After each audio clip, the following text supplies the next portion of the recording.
스코틀랜드 장로교회 목사인 윌리엄 시밍턴에게 예수 그리스도의 중보적 통치에 대해 배우기 위해 오신 여러분을 환영합니다. 오늘은 메시아 더 프린스의 결론 부분을 살펴보도록 하겠습니다. 네, 반갑습니다. 그리스도의 왕대심. 어쩌면 익숙한 주제 같지만 그 깊이를 제대로 알기는 좀 어려운 면이 있잖아요. 맞아요. 시밍턴은 이 중보적 통치라는 어찌 보면 좀 간과되기 쉬운 교리를 아주 체계적으로 다루는 신학자입니다. 네, 그의 글을 보면 단순히 그냥 신학적인 논의에만 그치는 게 아니라 그리스도께서 교회 또 국가, 더 나아가서 온 세상과 맺고 계신 그 관계에 대한 성경적인 그림을 아주 선명하게 보여주더라고요. 그렇죠. 그 관계의 핵심이 바로 그리스도의 통치, 즉 왕권이라는 겁니다. 그래서 오늘 저희는 시밍턴의 통찰을 따라가 보면서 그리스도의 왕권이 왜 우리 구원에 꼭 필요한지, 그리고 그 통치의 범위가 우리가 생각하는 것 이상으로 얼마나 넓은지, 또 왜 영원히 계속되는지를 좀 자세히 알아보려고 합니다. 그리고 무엇보다 이 모든 게 오늘을 살아가는 우리, 또 여러분의 삶과 신앙에 어떤 실제적인 의미를 주는지 함께 파헤쳐보는 시간이 되면 좋겠습니다. 네, 좋습니다. 시밍턴의 글을 바탕으로 흥미로운 대화를 시작해보죠. 네, 좋습니다. 그럼 본론으로 들어가 볼까요? 시밍턴은 먼저 그리스도의 왕권이 구원에 있어서 선택사항이 아니라 필수라고 아주 강조를 하던데요. 네, 맞습니다. 우리가 보통 예수님 하면 선지자나 제사장 역할은 많이 떠오르는데 왕으로서의 역할이 왜 그렇게까지 중요하다고 보는 걸까요? 그게 바로 구원의 완성하고 직결되기 때문입니다. 시밍턴은 몇 가지 이유를 들고 있는데요. 첫째는 하나님께서 택하신 백성들의 완전한 구원이라는 그 궁극적인 계획을 이루시기 위해서 반드시 필요하다는 거고요. 아, 계획의 완성이군요. 그렇죠. 둘째는 그리스도께서 십자가에서 이루신 그 완전한 순종에 대한 합당한 보상이 바로 이 왕권이라는 겁니다. 보상이요? 네. 그리고 셋째는 구원을 방해하는 모든 대적들, 그러니까 사탄이나 죄, 죽음 같은 것들과 싸워서 이기시고 또 당신의 백성들을 안전하게 지키시려면 왕의 권세가 반드시 필요하다는 거죠. 하긴 싸워서 이기시려면 힘이 있어야 하니까요. 맞습니다.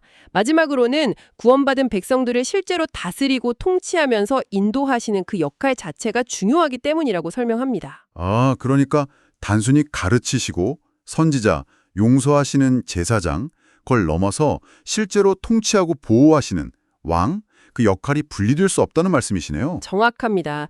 시밍턴이 아주 강조하는 부분이 바로 그 세 가지 직분, 이렇게 선지자, 제사장, 왕 직분이 서로 떨어질 수 없다는 점이에요. 어떻게 연결되는 건가요? 예를 들면 이런 거죠. 예수님께서 가르치실 때 선지자, 그분의 말씀에는 왕의 권위가 있었잖아요. 그리고 그 가르침은 결국 당신의 속죄서역, 제사장과 연결되었죠. 네, 그랬죠. 또 십자가에서 자신을 내어주실 때 제사장은 동시에 하나님의 통치 원리를 선포하셨고 선지자, 죽음의 권세를 이기셨습니다. 왕.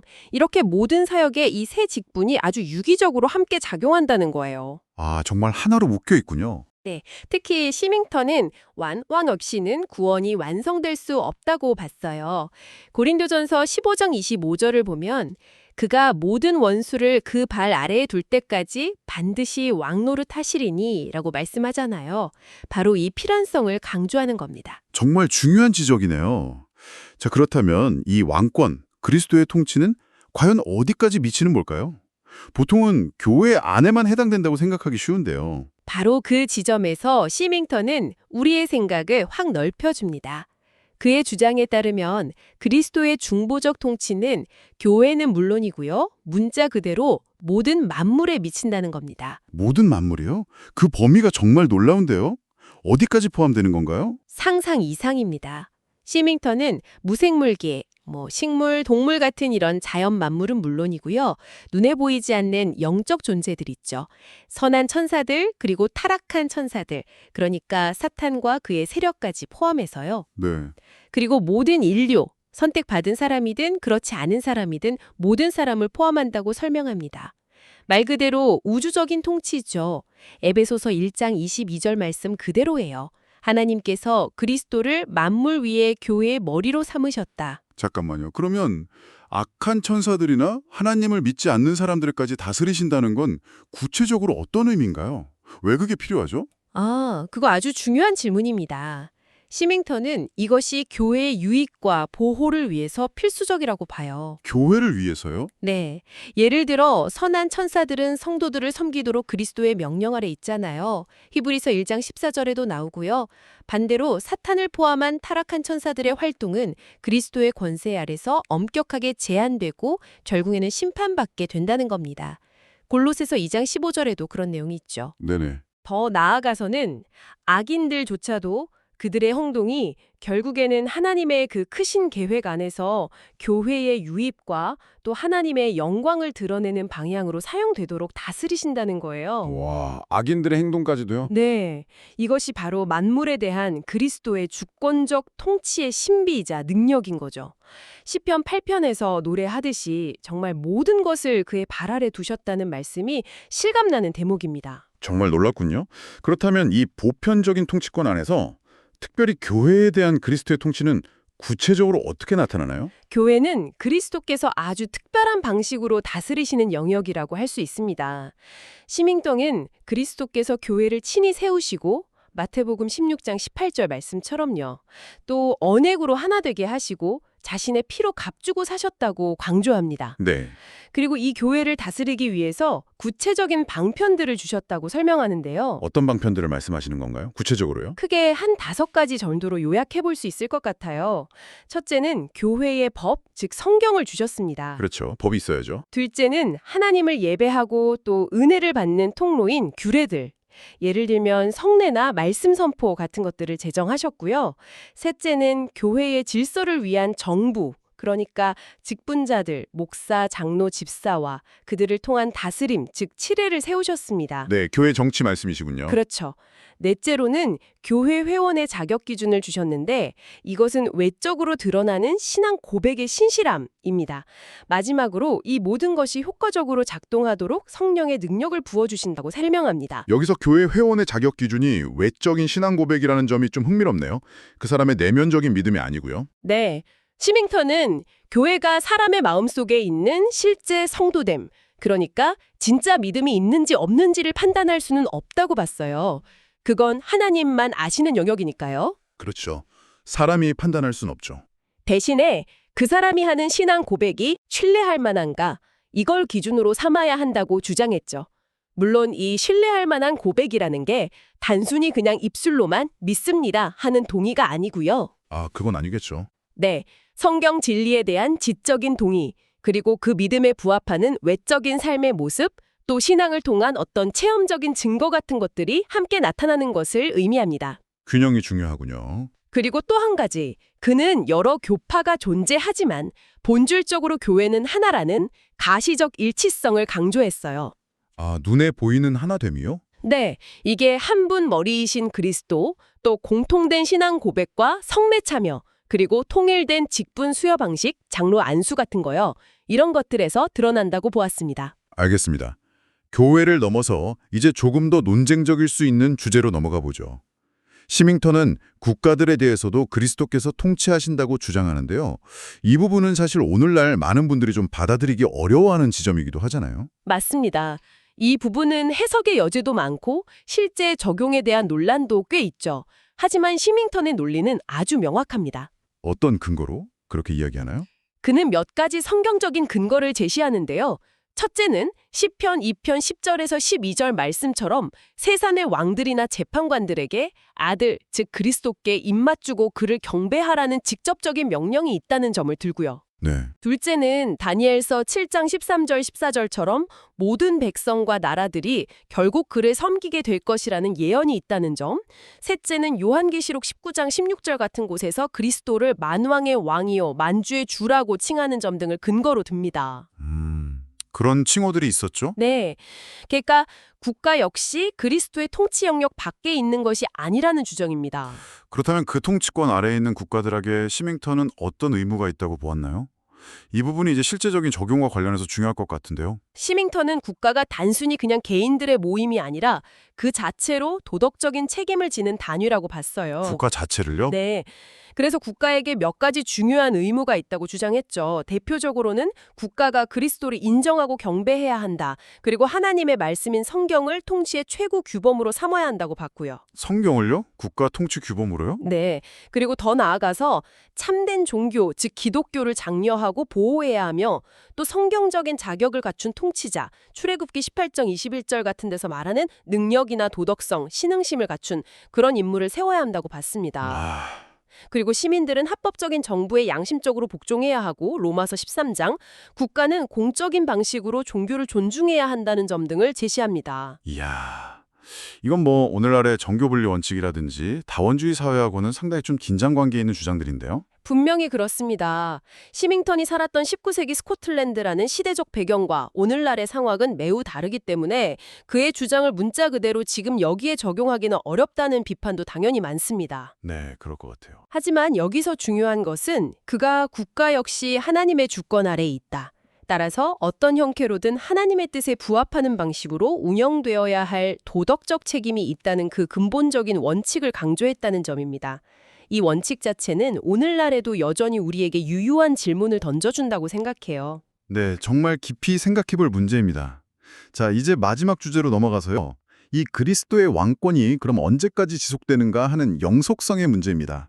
어떤 분들은 고린도전서 15장 말씀, 나라를 아버지 하나님께 바칠 때라는 구절을 근거로 언젠가는 이 중보적인 통치가 끝날 것이다. 이렇게 해석하기도 하는데요. 아, 네. 그 해석에 대해 시밍턴은 단호하게 반대합니다. 반대하나요? 네.